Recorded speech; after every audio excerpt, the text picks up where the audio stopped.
भारत माता की। भारत माता की। धरती आबा भगवान बिरसा मुंडा की। धरती आबा भगवान बिरसा मुंडा की।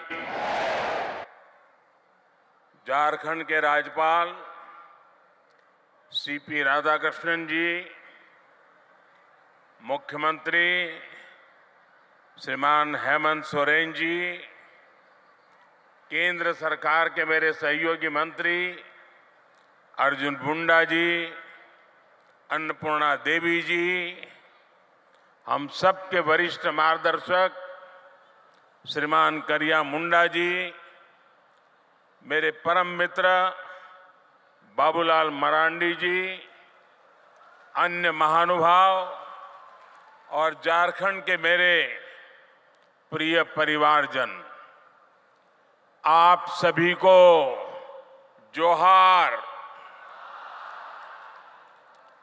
आज का दिन सौभाग्य से भरा हुआ है। मैं कुछ देर पहले ही भगवान बिरसा मुंडा की जन्मस्थली उलीहातू से लौटा हूं। उनके परिजनों से भी बड़ी सुखद मुलाकात हुई है और उस पवित्र माटी को माथे पर चढ़ाने का एक परम सौभाग्य मुझे मिला है। मुझे भगवान बिरसा मुंडा मेमोरियल पार्क और फ्रीडम फाइटर म्यूजियम देखने का भी अवसर मिला है। 2 साल पहले आज के ही दिन मुझे ये म्यूजियम देश को समर्पित करने का सौभाग्य मिला था। मैं सभी देशवासियों को जनजातीय गौरव दिवस की बहुत बहुत बधाई देता हूं, अपनी शुभकामनाएं देता हूं और देश के सैकड़ों स्थानों पर देश के सभी वरिष्ठ जन आज झारखंड का स्थापना दिवस भी मना रहे हैं। अटल जी के प्रयास से ही इस राज्य का गठन हुआ था।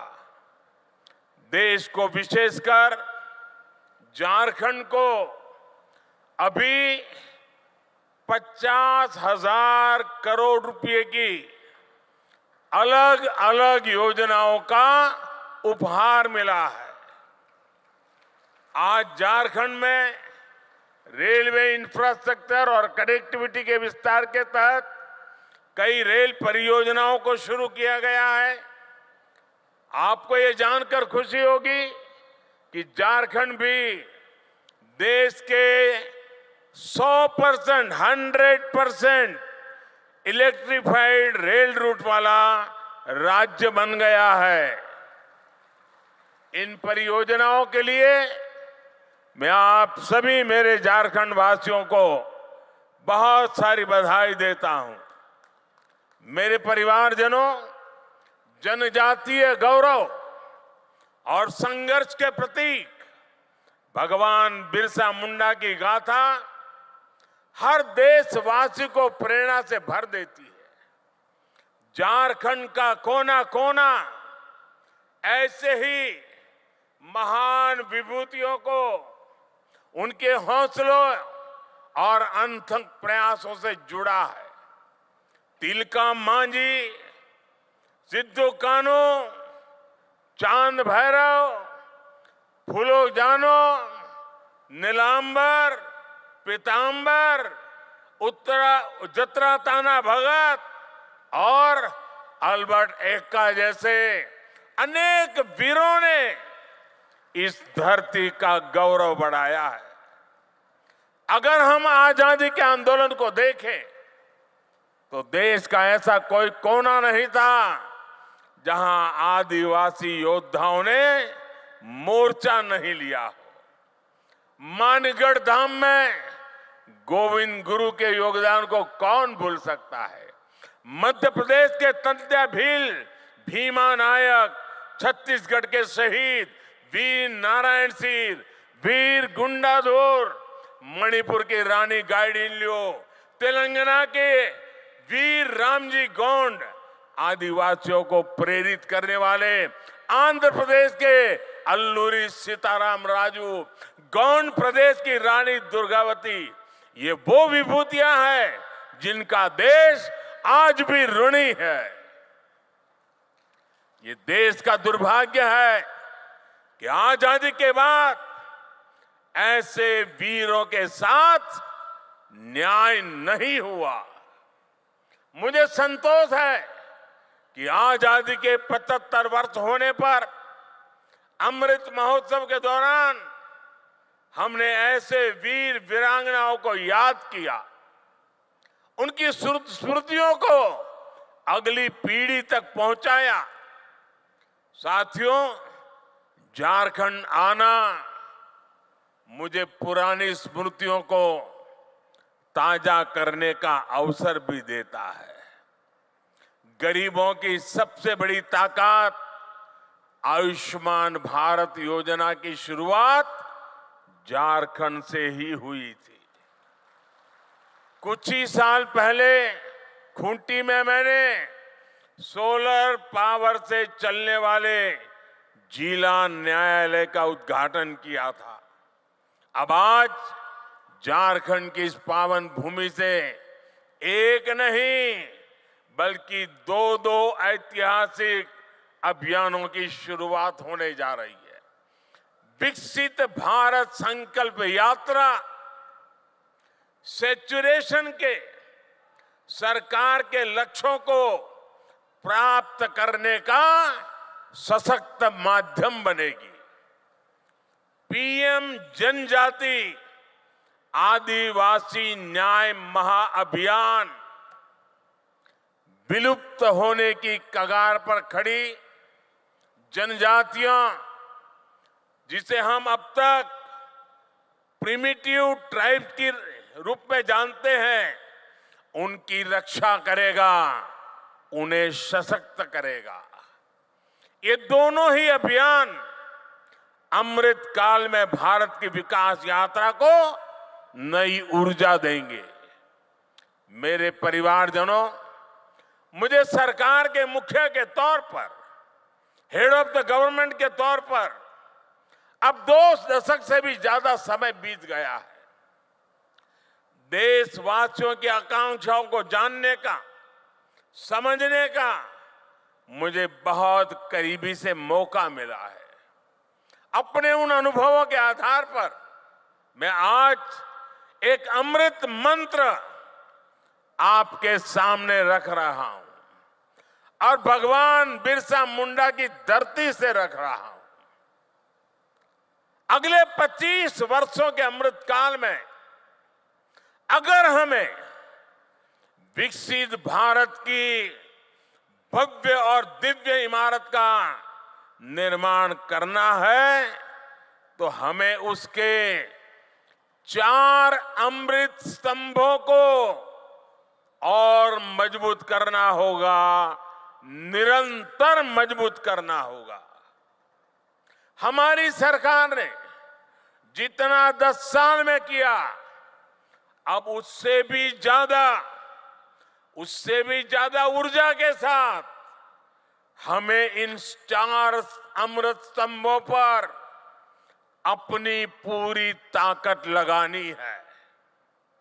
और विकसित भारत के 4 अमृत स्तंभ मैं आपको बताना चाहता हूं। ये 4 अमृत स्तंभ है क्या? पहला अमृत स्तंभ भारत की हमारी महिलाएं, हमारी माताएं बहनें, हमारी नारी शक्ति। दूसरा अमृत स्तंभ है हमारे भारत के किसान भाई बहन और किसानी से जुड़े हुए जो कारोबार है, चाहे पशुपालक हो, चाहे मछली पालक हो, ये सारे हमारे अन्नदाता। तीसरा अमृत स्तंभ भारत के नौजवान, हमारे देश की युवा शक्ति जो आने वाले 25 साल में देश को नई ऊंचाई पर पहुंचाने वाली सबसे बड़ी शक्ति है। और चौथा अमृत स्तंभ भारत का मध्यम वर्ग, नियो मिडिल क्लास और भारत के मेरे गरीब भाई बहन, इन चार स्तंभों को हम जितना मजबूत करेंगे, विकसित भारत की इमारत भी उतनी ही ऊंची उठेगी। मुझे संतोष है कि बीते 10 वर्षों में इन चार स्तंभों को सशक्त करने के लिए जितना कार्य हुआ है उतना पहले कभी नहीं हुआ। साथियों, आज तक और आजकल हर तरफ भारत की इस सफलता की चर्चा है कि हमारी सरकार के 5 वर्षों में 13 करोड़ से ज्यादा लोग गरीबी से बाहर निकले हैं। आखिर बीते कुछ वर्षों में ऐसा क्या हुआ जो इतना बड़ा परिवर्तन जमीन पर देखने को मिला है। 2014 में जब हमें आप सबने दिल्ली की गादी पर बिठाया, सरकार चलाने का दायित्व दिया, उस दिन से हमारा सेवा काल शुरू हुआ है। हम सेवा करने के लिए आए हैं और उस सेवा काल की बात करूं तब उस समय हमारे आने से पहले भारत की एक बहुत बड़ी आबादी मूलभूत सुविधाओं से वंचित थी। देश के करोड़ों गरीबों ने इस बात की उम्मीद भी छोड़ दी थी कि कभी उनका जीवन बदल पाएगा।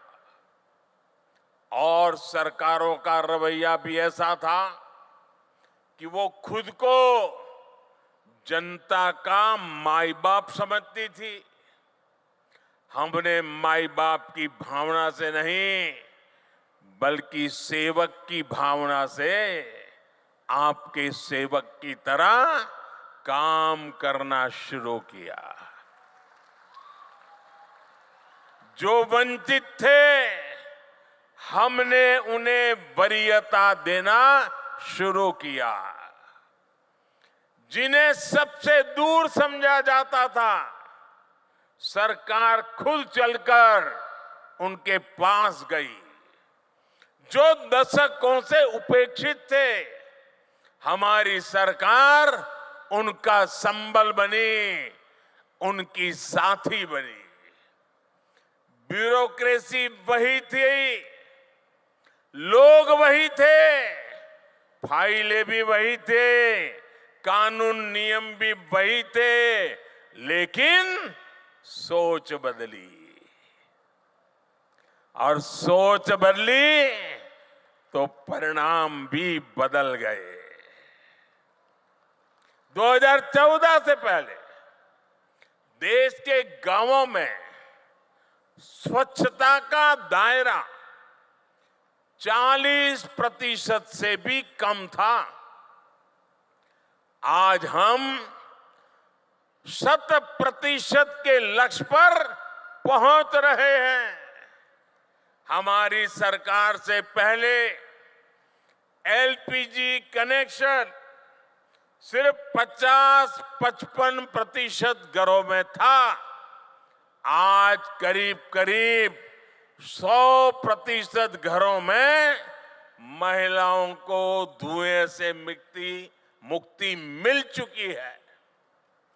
पहले देश के सिर्फ 55% बच्चों को ही जीवन रक्षक टीके लग पाते थे, आधे बच्चे रह जाते थे।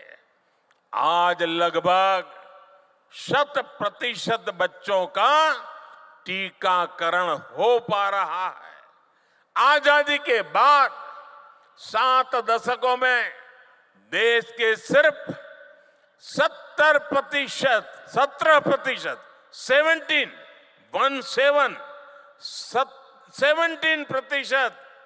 ग्रामीण परिवारों तक नल से जल की सुविधा थी। 20% भी नहीं। जल जीवन मिशन की वजह से आज ये भी 70% तक पहुंच रहा है। और साथियों, हम आप जानते हैं कि समाज में जिनको उस समय मिला था वो कौन थे? ये शुरुआती मलाई मिली वो लोग कौन थे? ये सारे रसूखदार लोग हुआ करते थे। जो संपन्न लोग होते थे, जिनकी सरकार में पहुंच होती थी, पहचान होती थी, वो सुविधाएं और व्यवस्थाएं आसानी से जुटाते थे और सरकार का भी दिमाग ऐसा था, उन्हीं को ज्यादा देते थे। लेकिन जो लोग समाज में पीछे रहे थे, जो मूल सुविधाओं से वंचित थे, उन पर ध्यान देने वाला भी कोई नहीं था। वो असुविधाओं के बीच अपना जीवन काट रहे थे। मोदी ने समाज के ऐसे वंचितों को अपनी प्राथमिकता बनाया, क्योंकि वो लोग हैं जिनके बीच में जिया हूं। मैंने कभी ऐसे परिवारों की रोटी खाई है। मैंने कभी समाज के आखिरी व्यक्ति का नमक खाया है। मैं आज भगवान बिरसा मुंडा की इस धरती पर वो कर्ज चुकाने आया हूं।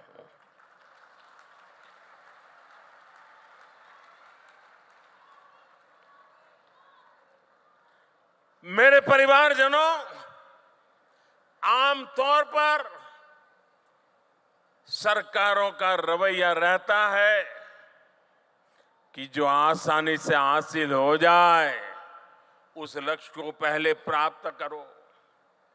लेकिन हमने दूसरी रणनीति पर काम किया। मैं तो ज्ञानियों को कहूंगा इसका अध्ययन करें। आपको याद होगा, आजादी के इतने दशकों के बाद भी 18,000 गांव ऐसे रह गए थे जहां बिजली नहीं पहुंची थी।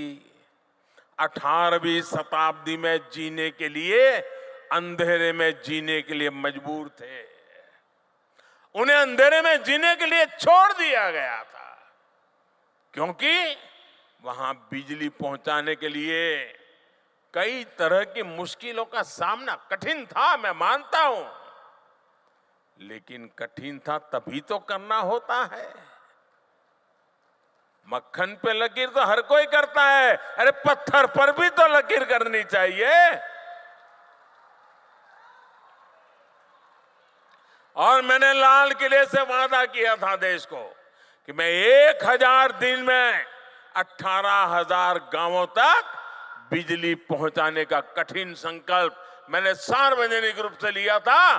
और आज मुझे सर झुका करके कहना है कि ये आपके सेवक ने उस काम को समय पर पूरा कर दिया था।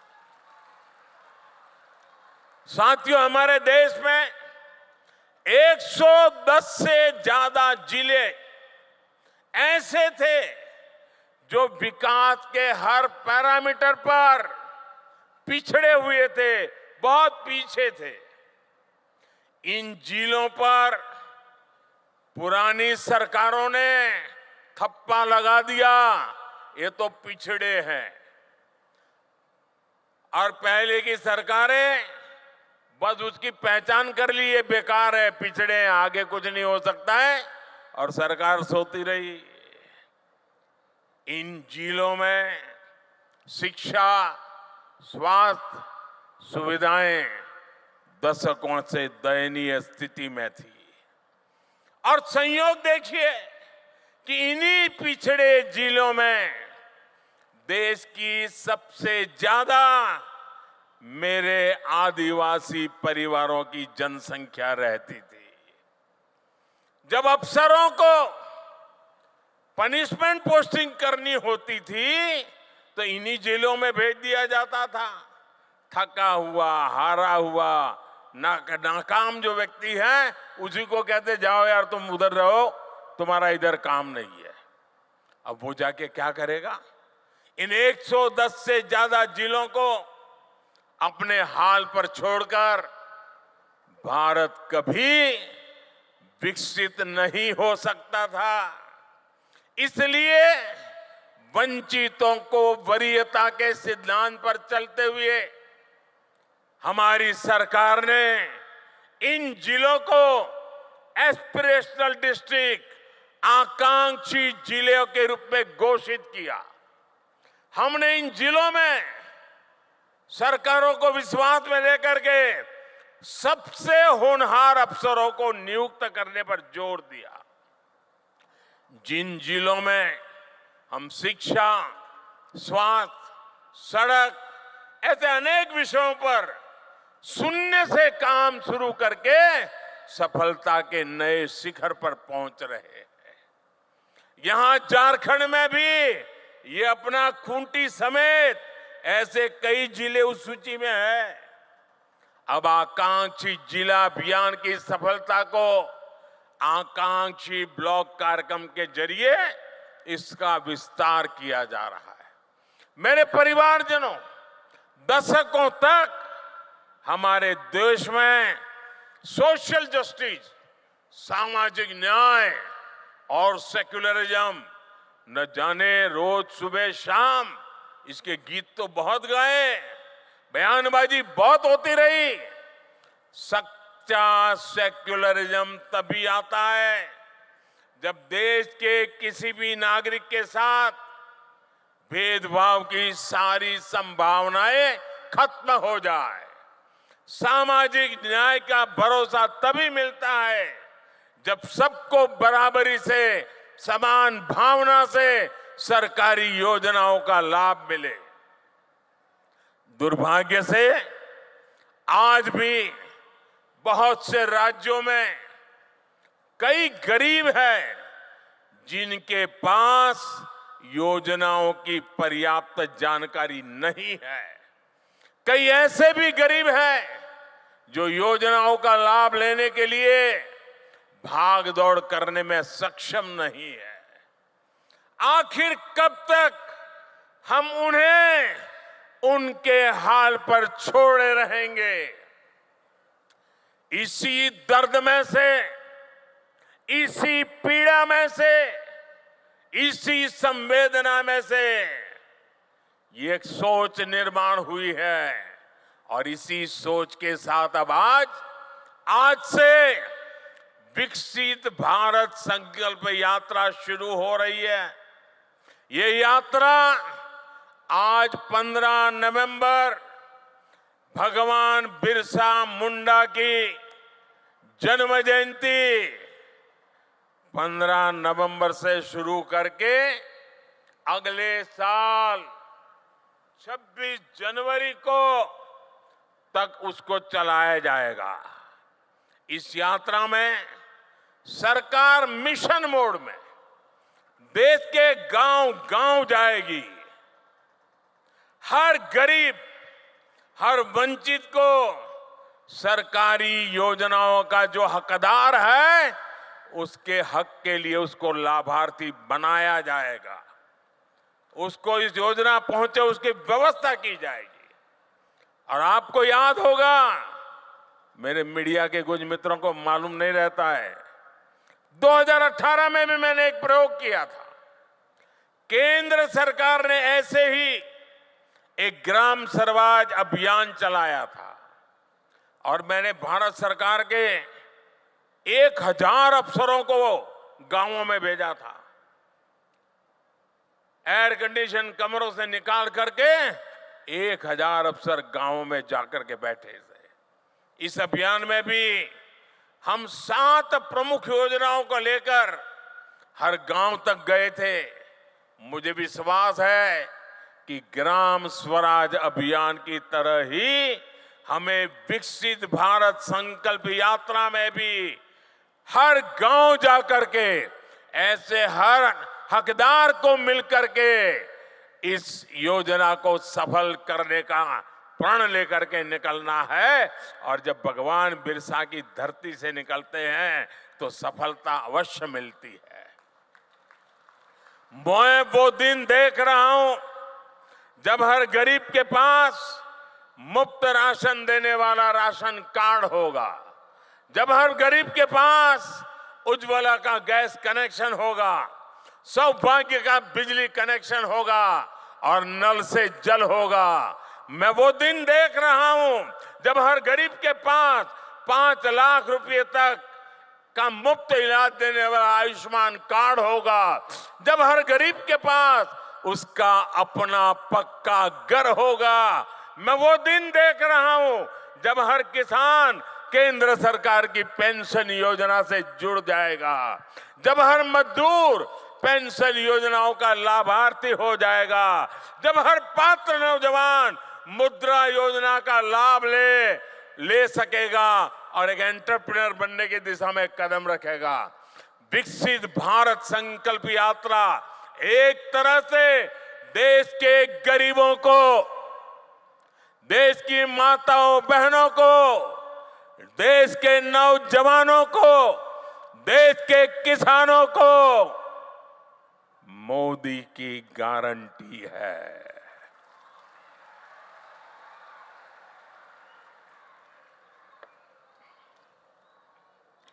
और जब मोदी की गारंटी होती है ना, तो आप जानते हो गारंटी क्या होती है? मोदी की गारंटी यानी गारंटी पूरा होने की भी गारंटी।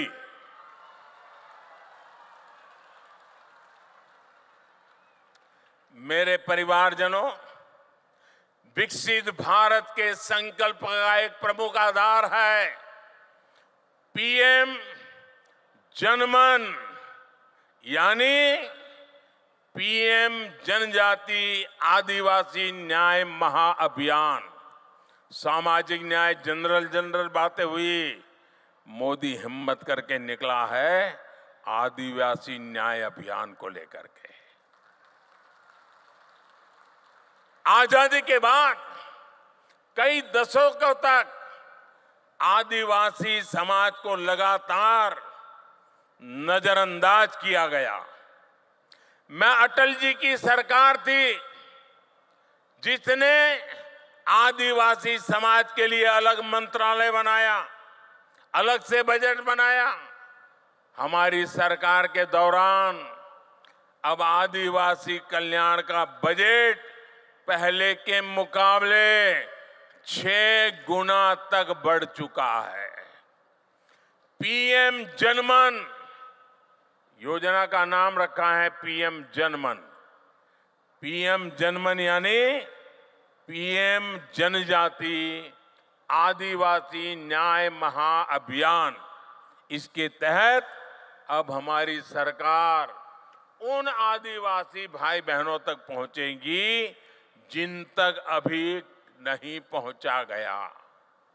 ये वो जनजातीय समूह है, हमने कह तो दिया वो प्रिमिटिव ट्राइब्स है, जिनमें से ज्यादातर अब भी जंगलों में रहने के लिए मजबूर है। उन्होंने रेल की देखने की बात छोड़ो, आवाज भी नहीं सुनी है। देश के 22,000 से ज्यादा गांवों में रह रहे ऐसे 75 जनजातियां, वो 75 जनजातीय समुदाय की प्रिमिटिव ट्राइब्स की पहचान हमारी सरकार ने की है। जैसे पिछड़ों में भी अति पिछड़े होते हैं, वैसे ही ये आदिवासियों में भी सबसे पीछे रह गए आदिवासी है। देश में इनकी संख्या लाखों में है। इन सबसे पिछड़े आदिवासियों को मूल सुविधाएं भी नहीं मिली हैं। आजादी के 75 साल के बाद भी नहीं मिली है। इस आदिवासी समाज के लोगों को कभी पक्का मकान नहीं मिला।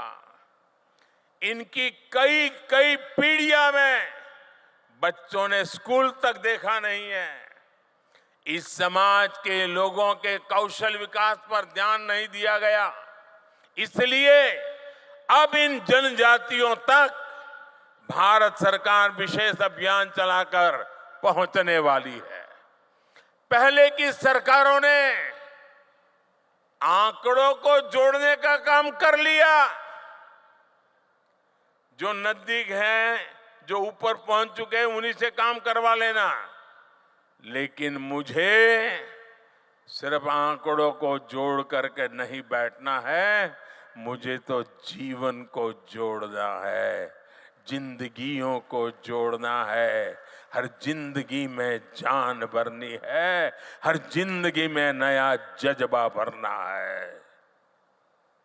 इसी लक्ष्य के साथ आज पीएम जनजाति आदिवासी न्याय महाअभियान यानी पीएम जनमन, हम जनगण मन तो गाते हैं, आज मैं पीएम जनमन के साथ इस महाअभियान की शुरुआत हो रही है। इस महाअभियान पर भारत सरकार 24,000 करोड़ रुपए खर्च करने जा रही है। साथियों, इस महाअभियान के लिए मैं विशेष तौर पर आदरणीय राष्ट्रपति द्रौपदी मुर्मू जी का आभार व्यक्त करना चाहता हूं। हमने अभी उनका वीडियो संदेश भी सुना है। जब वो यहां झारखंड में राज्यपाल थी और उससे पहले जब ओडिशा में भी वो मंत्री के रूप में काम करती थी, सामाजिक कार्यकर्ता के रूप में काम करती थी, तो ऐसे आखिरी छोर पर रहने वाले आदिवासी समूहों को आगे लाने के लिए वो दिन रात प्रयास करती रहती थी। राष्ट्रपति बनने के बाद भी वो राष्ट्रपति भवन में ऐसे समूहों को सम्मान के साथ बुलाती रही, उनकी समस्याओं को समझ करके उसके उपाय की चर्चा करती रही। मुझे विश्वास है कि उन्होंने हमें जो मार्गदर्शन दिया है, उन्होंने हमें जो प्रेरणा दी है, उनकी इस प्रेरणा से हम ये पीएम जनमन, पीएम जनजाति आदिवासी न्याय, आदिवासी न्याय, आदिवासी न्याय महाअभियान में जरूर सफल होंगे। मेरे परिवारजनों, हमारी राष्ट्रपति Draupadi Murmu ji women lead development का भी प्रेरक प्रतीक है। बीते वर्षों में जिस तरह भारत ने पूरी दुनिया को नारी शक्ति के विकास का मार्ग दिखाया है, वह अभूतपूर्व है। ये वर्ष माताओं, बहनों, बेटियों की सुविधा, सुरक्षा, सम्मान, स्वास्थ्य और स्वरोजगार के रहे हैं। ये हमारे झारखंड की बेटियां खेलकूद में जो नाम कमा रही है ना, सीना चौड़ा हो जाता है।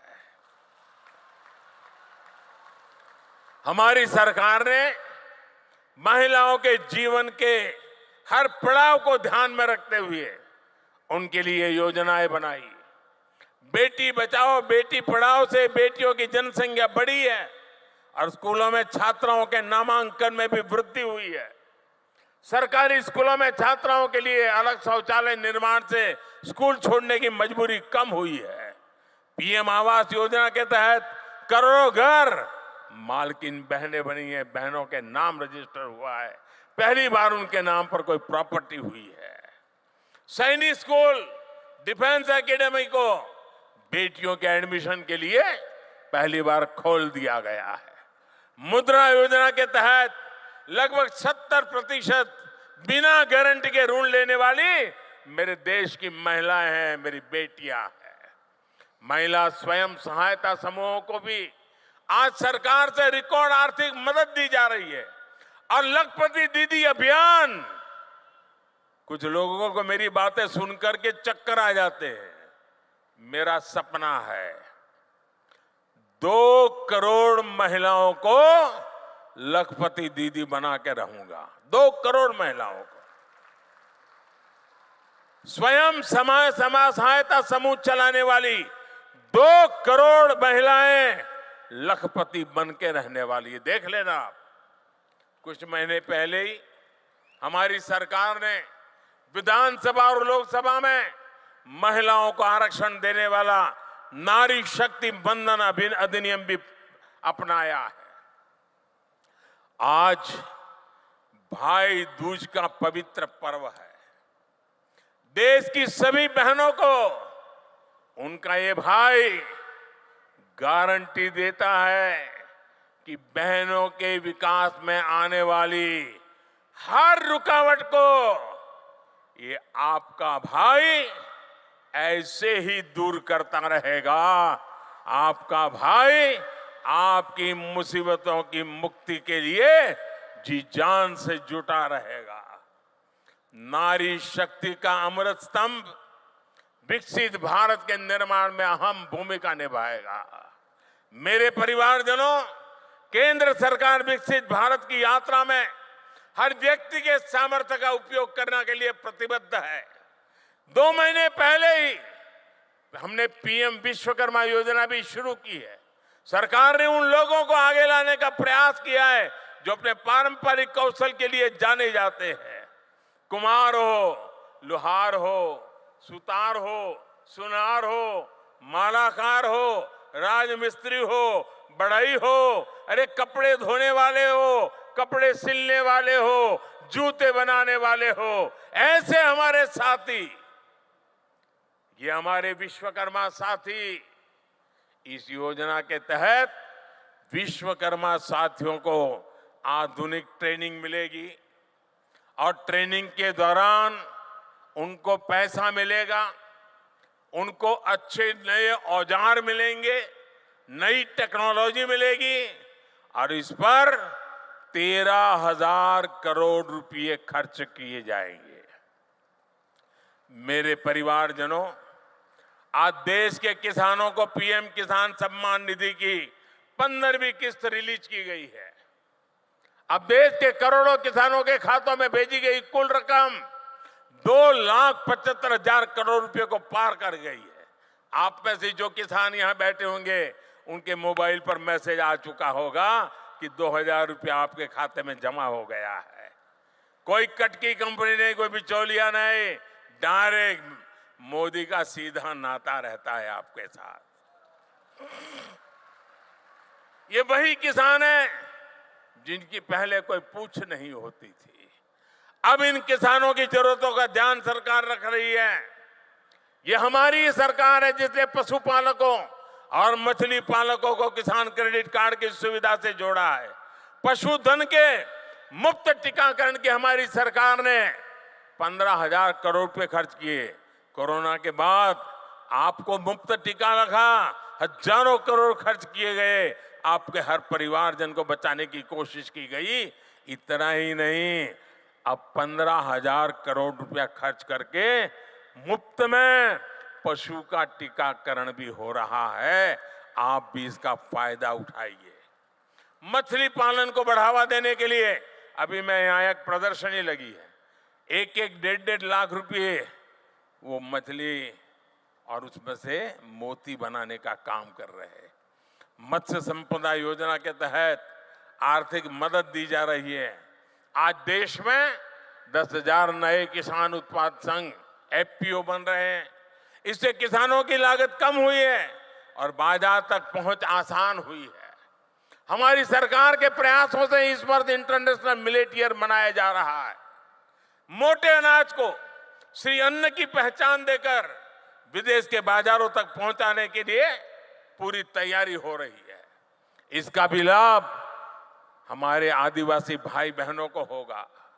साथियों, सरकार के इन चौतरफा प्रयासों से झारखंड जैसे राज्यों में नक्सली हिंसा में भी कमी आई है।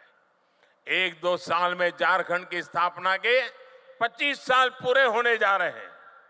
ये झारखंड के लिए बहुत ही प्रेरणादायी समय है। इस माइलस्टोन पर झारखंड में 25 योजनाओं के सैचुरेशन का लक्ष्य लेकर काम शुरू किया जा सकता है। मैं झारखंड सरकार से भी आग्रह करूंगा, मैं झारखंड के सभी नेताओं से आग्रह करूंगा कि 25 साल का लक्ष्य तय करके एक बहुत बड़ा अभियान चलाया जाए। इससे राज्य के विकास को नई गति मिलेगी और यहां के लोगों का जीवन भी और आसान बनेगा। हमारी सरकार शिक्षा के विस्तार और युवाओं के अवसर देने के लिए प्रतिबद्ध है। देश में आज आधुनिक राष्ट्रीय शिक्षा नीति बनी है। अब विद्यार्थियों को मातृभाषा में मेडिकल और इंजीनियरिंग की पढ़ाई का विकल्प मिल रहा है। बीते 9 वर्षों में पूरे देश में 300 से अधिक यूनिवर्सिटीज बनी है। 5,500 से अधिक नए कॉलेज बने हैं। डिजिटल निधि अभियान ने युवाओं को नए अवसर दिए हैं। गांव-गांव कॉमन सर्विस सेंटर्स में हजारों युवाओं को रोजगार मिला है। 1 लाख से अधिक स्टार्टअप के साथ दुनिया का तीसरा बड़ा इकोसिस्टम भारत में बना है। आज रांची में IIM कैंपस और IIT ISM, धनबाद में नए हॉस्टल का भी लोकार्पण हुआ है। साथियों, अमृत काल में 4 अमृत स्तंभ, हमारी नारी शक्ति, हमारी युवा शक्ति, हमारी कृषि शक्ति और हमारे गरीब और मध्यम वर्ग की सामर्थ्य शक्ति भारत को निश्चित ही नई ऊंचाई पर ले जाएंगे, विकसित भारत बनाएंगे। मैं इन परियोजनाओं के लिए, राष्ट्र निर्माण के इस अभियानों के लिए एक बार फिर आप सबको निमंत्रण भी देता हूं, आप सबको बधाई भी देता हूं। मेरे साथ मैं कहूंगा, भगवान बिरसा मुंडा, आप कहिए अमर रहे, अमर रहे। भगवान बिरसा मुंडा अमर रहे, अमर रहे।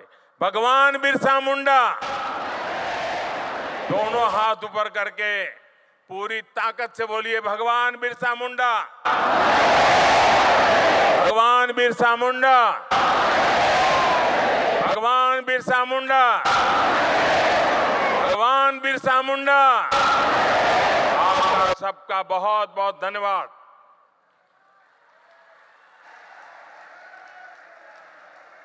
बहुत बहुत आभार माननीय प्रधानमंत्री श्री नरेंद्र मोदी जी का। आइए हम सब खड़े होकर करतल ध्वनि के साथ, तालियों की गूंज के साथ खूंटी की इस धरा से